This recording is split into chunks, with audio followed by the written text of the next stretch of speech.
नमस्कार दोस्तों, मेरा नाम रीना बिष्ट है। आज हम बात करेंगे दिवाली के मुहूर्त की, जिसको लेके सब परेशान रहते हैं कि क्या किया जाए और सटीक मुहूर्त क्या है और कैसे लक्ष्मी जी को अपने घर में स्थापित किया जाए। तो उसके लिए आज जानकारी हमें देंगे पंडित सुनील भारद्वाज जी से। इनसे हम जानेंगे कैसे हमें पूजा करनी चाहिए, कैसे क्या मुहूर्त है। देखिए, सभी को दीपावली की बहुत बहुत शुभकामनाएं। अब बात करेंगे सबसे पहले दीपावली के मुहूर्त की। तो 14 तारीख को दीपावली का जो मुहूर्त होता है, यूं तो प्रातःकाल से लेके संध्या काल तक का जो रात्रि काल तक सबका समय होता है। निशीत काल, महानिशीत काल और प्रदोष काल, ये सब चीजें देखनी होती हैं। अब अगर हम बात कर लेते हैं कि इस बार जो दिवाली है, उस दिवाली का शुभ समय क्या है। कार्तिक मास अमावस्या की रात। देखो, अंधकार को दूर करना है, मात्र एक प्रकाश के किरण की आवश्यकता है। एक प्रकाश के किरण को अंदर लानी, एक दीप जलाना है आपने। वो दीप है जो आपके अंतःकरण से निकले। बस आपका लोक परलोक सुधरेगा और दीपावली आपकी मंगल रखी है। अब सबसे पहले हम बात कर लेते हैं समय क्या है। बात करेंगे अगर प्रातःकाल की, तो प्रातःकाल से ही इसका समय शुरू हो जाता है। जैसे हम बता रहे हैं आपको, 6:58 से 6:16 तक का जो काल का समय है, इसको आप नोट कर लीजिए। उसके बाद शुभ का समय भी है, 8:16 से लेकर 9:34 तक। ये वो समय है, ये शुभ का समय कहलाएगा, जिस समय आप दुकान पे पूजन करते हैं या दुकान पे जाते हैं, किसी भी प्रकार का आपको आह्वान करना होता है। इसके बाद 9:34 से 10:52 तक का जो समय है, ये समय है रोग का। इस समय थोड़ा सा अवॉइड करना होता है, इस समय पूजन आदि नहीं करना होता। इसके बाद 10:52 से लेके 12:11 तक उद्वेग का होता है, तो ये भी एक समय आपके पास अनुकूल माना गया है। इसके बाद चर का समय मिलेगा 12:11 से लेके 1:30 तक। यह आपके पास जो है 1:30 तक चर का समय है, जैसे हमने बताया। उसके बाद लाभ का जो समय है, दुकान पे अगर आप लेट पहुंचते हैं तो वो समय आपके लिए लाभ का कब है। लोग पूछते हैं लाभ के समय, ऐसे में बता दीजिए। लाभ के समय जब हम मुहूर्त में दुकान का वही लिखना चाहते हैं, या फैक्ट्री का मुहूर्त है, दुकान का मुहूर्त हो, कारखाने का, जहाँ पे भी आप मुहूर्त में जाना चाहते हैं, तो वो भी आपको समय बता देते हैं। ये लाभ का समय इस बार निकल कर आया है 13:30 से 2:48 तक, यानी कि 14:48 तक का जो समय दिया गया है, 1:30 बजे से लेकर 2:48 तक। इसके बाद अमृत का मुहूर्त भी है। अमृत का मुहूर्त एक आपके लिए होता है, जैसे जिसका कारोबार चल नहीं रहा हो, कारोबार में बहुत ज्यादा दिक्कत आ रही हो, लोन बहुत ज्यादा चढ़ गया हो, या लोन उतर नहीं रहा हो, लोन उतारने के लिए बहुत ज्यादा मेहनत करनी पड़ रही हो, तो ये स्थितियों में आपको हम समय बता देते हैं, जिसको अमृत बोलते हैं। अमृत यानी कि उसमें मरते हुए चीज में अमृत डाल देना। 14:48 से 16:07 तक का समय रहेगा। ये ध्यान रख लीजिए, नोट कर लीजिए। 14:48 से 16:07 तक का समय है। उसके बाद काल का समय है 14:07 से 17:26 तक। अब इसके बाद हम आपको रात्रि का समय बता देते हैं, क्योंकि रात्रि में गणेश, लक्ष्मी, कुबेर की पूजा की जाएगी, महालक्ष्मी का पर्व मनाया जाएगा। और रात्रि का समय भी आप नोट कर लीजिए। अच्छा, इसमें हम आपको प्रदोष काल, निशीत काल और महानिशीत काल का भी समय बताते हैं। रात्रि का जो संध्या काल में रात्रि समय हो जाएगा, जो शुभ की चौकड़ियां भी कही गई है, इसमें लाभ का समय रहेगा 17:26 से लेकर 19:07 तक। ये लाभ का समय रहेगा। उद्वेग का समय रहेगा यहाँ पर 19:07 से लेके 20:48 तक का। उसके बाद शुभ का समय है, जिसमें आप वही लिखना चाहते हैं, जिसमें आप अपने घर का पूजन कर सकते हैं, जिसमें आप यूं तो घर का पूजन आप लाभ के समय से भी कर सकते हैं, ऑफिस का भी कर सकते हैं, दुकान का भी कर सकते हैं। तो शुभ का समय जो रात का रहेगा वो रहेगा 20:48 से लेकर 22:30 तक, ये शुभ कहलाएगा, शुभ की चौकड़ी। अमृत का समय रहेगा, इसमें आप रोग निवारण के लिए, अनुष्ठान के लिए, किसी भी मनोकामना सिद्ध करने के लिए, या आप चाहते हैं कि मैं किसी मंत्र को सिद्ध करना चाहता हूँ, कोई आपकी लंबे समय से परेशानी चल रही है, काया को कल्प करना है, तो उसका समय भी हम आपको बताए दें। उसका समय रहेगा, अमृत कहलाएगा ये, 22:30 से लेकर 24:12 तक का समय है। इसके बाद चर का समय है 24:12 से लेकर 25:54 तक। यहाँ पर आपने चर करना है, और यानी कि ये समय आपके पास तांत्रिकों के लिए बहुत अच्छा अनुकूल समय है। मंत्र साधना के साथ साथ अनुष्ठान, काली का, भद्रकाली की उपासना का ये बहुत अच्छा समय कहलाएगा। जयंती मंगला काली भद्रकाली का पालनी, दुर्गा क्षमा शिवा दात्री स्वाहा सदा नमस्ते, मंत्र भी बताएंगे हम आपको। इसके बाद रोग का है 25:54 से लेकर 27:35 तक, काल का है 27:35 से लेकर 29:17 तक, और लाभ का पुनः शुरू हो जाएगा 29:17 से 30:59 तक। तो ये आपके पास समय रहा। अब आपको निशीथ, प्रदोष पहले बताए थे, फिर निशीथ और महानिशीथ भी बताए थे। प्रदोष 14 नवंबर को, अब अपने अपने शहरों में थोड़ा सा 2-3 मिनट 4 मिनट का फर्क आपको मिलेगा, ये पहले बताए थे हम आपको। देखो, संध्या काल यानी कि 19:26 से वृषभ स्थिर लगन का जो समय मानते हैं वो सबसे बढ़िया रहता है, और प्रदोष काल भी उस समय मिलेगा। वृषभ लगन स्वाति नक्षत्र होगा, और स्वाति नक्षत्र 20:09 तक है बल्कि, और तुला स्थित जो है चंद्रमा का भ्रमण तुला राशि में रहने वाला, और उसके साथ साथ लाभ की चौकड़ियां मिलेगी, जैसा हमने आपको बताया था। 19:07 से पहले आप गणेश और लक्ष्मी का पूजन प्रारंभ कर लें, या पूजन प्रारंभ कर लें। ये आपके पास ऐसा समय है, यही एक समय है जिस समय आप पूजन, गणपति का आह्वान करना, लक्ष्मी को घर बुलाना, ये समय अनुकूल रहेगा। इसके बाद निशीथ काल का समय भी बताए थे आपको। निशीथ काल का समय रहेगा 20:08 से लेकर 22:51 तक का, और निशीथ काल में आपको शुभ की चौकड़ियां मिलेगी 20:48 से 22:30 तक, और अमृत की चौकड़ियां भी मिलेगी, जैसा हमने आपको अभी समय नोट कराया था। इसमें श्री सूक्त, कनकधारा, बगलामुखी, चंडी, दुर्गा, काली, 10 महाविद्याएं जो हैं उनकी उपासना कर सकते हैं। ये समय है आपके पास। किसी रोग से पीड़ित हैं, किसी दोष से पीड़ित हैं, कोई कुंडली में दोष है, किसी भी प्रकार के कष्ट बाधा में बंधन में है, तो उनसे मुक्त के लिए आप स्वयं अनुष्ठान कर सकते हैं। विधि हम आपको भी बताए थे। इसके बाद महानिशीथ काल का समय हम आपको बता चुके हैं कि वो समय भी आपके पास रहेगा 22:51 से 25:33 तक का समय। ये तो आपने दिन और रात का मुहूर्त बता दिए। अब जैसे कि कई लोगों को ये परेशानी रहती है कि पूजन कैसे किया जाए, कैसे पूजा जाए, तो आप थोड़ा के बारे में बताइए। कौन से देवी देवता हमें रखने चाहिए उस दिन, और क्या कैसे उनकी पूजा करनी चाहिए? देखिए, ये समय आपके पास दीपावली की रात, मावस को हम मानते हैं, पितरों को भी देना है, पितरों को भी नमन करना है। सबसे पहले तो इनकी पूजन सामग्री जुटा लो। लक्ष्मी जी को क्या प्रिय, गणपति को क्या प्रिय, सुपारी, मोदक, मिष्ठान, मेवा, खील, बतासे, जो आप दिवाली के दिनों में सब खरीद सकते हैं। हम आपको मूल रूप से बात बताने का प्रयास करते हैं। लक्ष्मी जी को फलों में अनार प्रिय, अनार बहुत प्रिय, अनार ले आए, फूल ले आए, कमल पुष्प ले आए, कमल पुष्प गिला दें, खुला दें, उसके ऊपर चांदी का सिक्का गिरा दें। क्योंकि लक्ष्मी जी का वाहन जो है, आसन जो है वो, और लक्ष्मी गणेश जो हो, उसमें लक्ष्मी गणेश अलग अलग हो, थोड़े एक दूसरे को देखते हुए हो।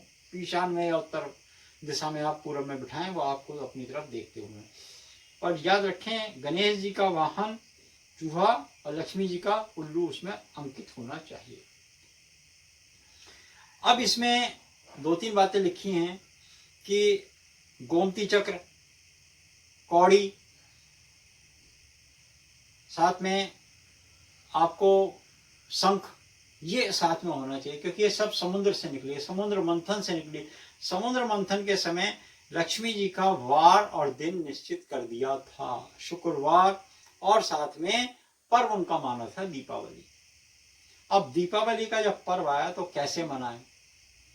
हनुमान जी का सिंदूर मंगा लें, घी ले लें, गाय का घी हो तो अति उत्तम, साफ कर लें, दीवार पर उत्तर पूर्व के लिखें, श्री गणेश जी सदा सहाय, श्री महालक्ष्मी जी सदा सहाय, श्री नारायण जी सदा सहाय, नारायण, श्री कुबेर जी सदा सहाय, श्री राम परिवार सदा सहाय, और साथ में आप हनुमंताय नमः अवश्य लिखें। ऐसे आपने पंचदेव की उपासना करी। ओम, फिर 2 लाइनें खींचें, स्वास्तिक, फिर बिंदिया लगाएं, फिर बाहर आवाज के बिंदिया लगाएं, फिर 2 लाइनें खींचें, फिर श्री, ये अपनी चौखट पे बना दें और अपने पान के पत्ते पर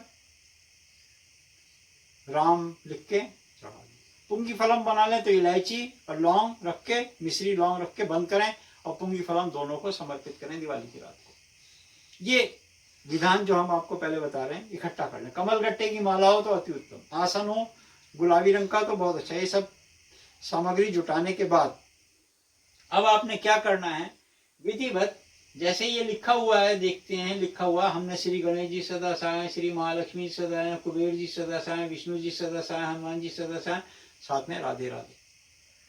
अपनी श्रद्धा अनुसार जिस प्रांत में आप रहते हैं, जो आपकी श्रद्धा हो, जैसा आपका बुद्धि करे। इसमें ऐसा नहीं सोचना कि मेरे को इतना आता नहीं, यथाशक्ति जितना योगदान दे सके। अब आपने सुंदर मंडप सजा लिया, लक्ष्मी गणेश को विराज दिया। अब लक्ष्मी गणेश की एक प्रतिमा रखते हुए बिल्कुल ध्यान दे दें। अब वो बात हम अनिवार्य बता देते हैं पहले आपको। लक्ष्मी जी गणपति के राइट साइड में होनी चाहिए, इस बात को ध्यान दीजिए, आपके राइट साइड में नहीं हो, लक्ष्मी जी गणपति के राइट साइड में होनी चाहिए। आदरणीय, रेस्पेक्टेड, माननीय, हाथ हमारा सीधा हाथ कहा गया है, माता का दर्जा दिया गया है, माँ समान माना गया है, मौसी का अधिकार दिया गया है, जो माँ तुल्य हैं, इसलिए उनको सीधे हाथ पर रखा गया है। ध्यान रखो, ये बात ध्यान दें, गणेश जी ने उन्हें सीधे हाथ पर, इस बात का उल्टा कर देते हैं लोग, वो पति पत्नी का रिश्ता नहीं बनाना है, ध्यान रखें इस बात को। अब आपने आम का पत्ता, पान का पत्ता, दूर्वा से अभिषेक कीजिए, पान के पत्ते कलश स्थापित कीजिए, 5 पत्ते लगाइए, सिक्का डालिए, नारियल रखिए, नारियल का मुंह आपकी तरफ हो, उस पर चुन्नियां कुछ लपेट दीजिए, उसके अंदर कुछ दक्षिणा अवश्य रखें। इसके पश्चात जैसा हमने बताया वो लिख लीजिए। एक पेड़ा लीजिए, चावल का पेड़ा हो तो अति उत्तम, चावल को भिगो के उसका पेड़ा बन जाता है। उस पेड़े के ऊपर पान का पत्ता लगाइए, उसके ऊपर फिर छोटा सा पेड़ा लगाइए, फिर उस पर बतासा रखिए और साथ में उसके आप एक चांदी का सिक्का लगाकर जहां पर आपने स्वास्तिक बनाया है वहां चिपका दीजिए। उसके नीचे जैसा हमने बताया लिखने के लिए, वो लिखने की प्रक्रिया कही गई है। अब आपने चिपका दिया, खील बतासे जो भी आपके पास है वो भी उसमें अंकित करना है, साथ में मौली से बंधन भी करना है, मौली लटका देनी है, जैसे राखी के दिनों में लटकाते हैं ऐसे मौली भी आपने लटका देनी है। इसके साथ साथ आपने महामाई को पोशाक के रूप में, वस्त्र के रूप में थोड़ी सी मौली काट के ऐसे गणेश जी को और कुबेर जी को, साथ में पंचदेव और हनुमान जी को, ऐसे ही मिष्ठान का भोग सबको। उसके पश्चात फूल आरती, जो आप समझ, धूपम दीपम दृश्यामी, जो दीप, अब दीप भी बता देते हैं आपको। एक तो मुख्य आपका घी का दीपक होना ही चाहिए, ये आपके अंतःकरण को शुद्ध करता है, आपके एनवायरनमेंट में पॉजिटिव एनर्जी निकालता है, जो कहीं गंदगी होती है, बैक्टीरिया होते हैं, उसको हटाता है। घी का दीपक, गाय के घी का हो तो अति उत्तम। तिल के तेल का, ये वनस्पति है, ये प्राकृतिक है, ध्यान रखिए, तिल के तेल का बहुत जरूरी है। मीठा तेल जरूरी है दीपक जलाना। 5 दीपक मीठे जरूर जलाइएगा और 5 कमरों में रखिएगा। रसोई घर, मंदिर में छोड़िए, रसोई घर में रखिए। मंदिर में यूं तो धनतेरस से ही जलाना चाहिए, मंदिर में, रसोई घर में, और आपके जहां मुख्य, जहां पे सब लोग बैठते हों, अपने शयन कक्ष में और दूसरे शयन कक्ष में, यहाँ तो कम से कम रखने चाहिए। 5 जगह हमने बता दिए, वैसे 2 जगह अनिवार्य कहीं है, बाकी आप अपने घर में जहां जैसी व्यवस्था हो वहां रख सकते हैं। उसमें थोड़े से खील अवश्य डाल दीजिए, 1 आध दाना। बाकी दिए जो हैं सरसों के तेल के होने चाहिए, वो 11, 21, 54 जो आपकी श्रद्धा हो। इसके बाद आपके घर में अगर शंख है तो अति उत्तम, शंख भी फूकना होता है। शंख बहुत जरूरी है, भाई कहलाया। शंख कहां से निकला? समुद्र से। लक्ष्मी कहां से आई? समुद्र से। शंख, शालिग्राम, तुलसी, जैसा हमने बताया, लक्ष्मी को सब चीजें भेंट देते हैं। लक्ष्मी जी को हम सारी चीजें भेंट देते हैं, मगर हम लक्ष्मी जी को नारायण नहीं दिखाते, इसलिए लक्ष्मी चली जाती है। उल्लू पर बैठकर आती है और उल्लू बनाकर चली जाती है। लक्ष्मी को स्थायी रूप से बिठाना हो तो शंख, शालिग्राम, तुलसी घर में होना अनिवार्य है दिवाली के दिनों में, तभी त्रिवेणी होगी, ये जरूरी है। तो ये इसका पूजा का एक विधान कहा गया है। और इस प्रकार से आरती, गणेश आरती, लक्ष्मी आरती, जैसी आपकी श्रद्धा हो उस हिसाब से आप विधिवत पूजा जैसे कि मंत्रों का उच्चारण मतलब कि इसमें किया जाए, कौन सा स्त्रोत के कौन सा मंत्र हम मतलब कि करें, क्योंकि इसमें काफी डाउट रहता है कि गणेश लक्ष्मी जी का तो हम आरती करते ही हैं, उसके अलावा हमें ऐसा क्या करना चाहिए जिससे हमें पॉजिटिव एनर्जी हो या लक्ष्मी जी का वास हो, एनर्जी मिले उनकी, क्या उसके लिए होगा? देखिए, सबसे पहले तो जैसे हमने बताया, पूजा मंडप सज कर जब तैयार हो गया, पद्मासन बैठिए, हवन करें तो अति उत्तम। हम तो दिवाली की रात को अपने, अगर हम अनुभव पे बताते हैं, पिछले 20-30 वर्षों से हवन करते हैं, आवाहन करते हैं, और अग्नि सप्त जीवा धीमहि तन्नो अग्नि प्रचोदया, अग्नि प्रज्वलित करते हैं। उसका भी तरीका है, विधान कहा गया है। डुबोई और उसको जलाई और जला के कपूर के ऊपर टपका दी, उस तरह से प्रज्वलित करना, माचिस से नहीं। तो ये विधान है। उसके बाद मंत्रों की, जैसे आपने बात कही, जिन मंत्रों को आप सरलता से कर सकते हैं, वैदिक मंत्र तो बहुत बड़े बड़े हैं। अब अगर ब्राह्मण को नहीं बुला सकते, पुरोहित को नहीं बुला सकते, वो तो आपके पास आके गणानां त्वा गणपति गंगवा मय निधिनां त्वा निधिपति गंगवा महे, वो तो अपनी पूरी आपको सुनाएंगे। और उसके बाद वो विधि भी है, मगर आप खाली ओम गणपते नमः, गजानन भूतानां सेवित कपि जम फलम चारु भक्षम सुशोक विनाशकल्कम नमामि युगनेश्वरम पाद पंकजम, वक्रतुंड महाकाय, जो मंत्र आपको आता हो। ऐसे ही देवी का जो मंत्र आता हो, महा गायत्री लक्ष्मी की, महालक्ष्मी नमस्तभ्यम नमस्तभ्यम सुरेश्वरी हरिप्रियम नमस्तभ्यम नमस्तभ्यम दयानिधे। फिर उसके बाद गणेश आरती, लक्ष्मी आरती, या एक और आपको आरती जो आप करना चाहें वो आरती विधिवत। कुबेराय नमः, कुबेराय नमः।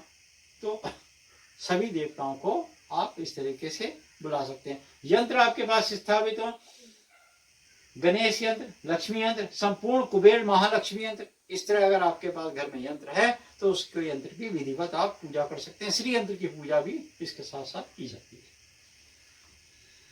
तो आपने देखा दिवाली पे कैसे क्या मुहूर्त है और कैसे पूजा करनी चाहिए और कौन सी देवी देवताओं को हमें बिठाना चाहिए और कैसे हवन करना चाहिए, कौन से मंत्रों का जाप करना चाहिए। आज आपको ये बात पता चली है तो आप अपनी दिवाली पे जरूर ये काम कीजिएगा।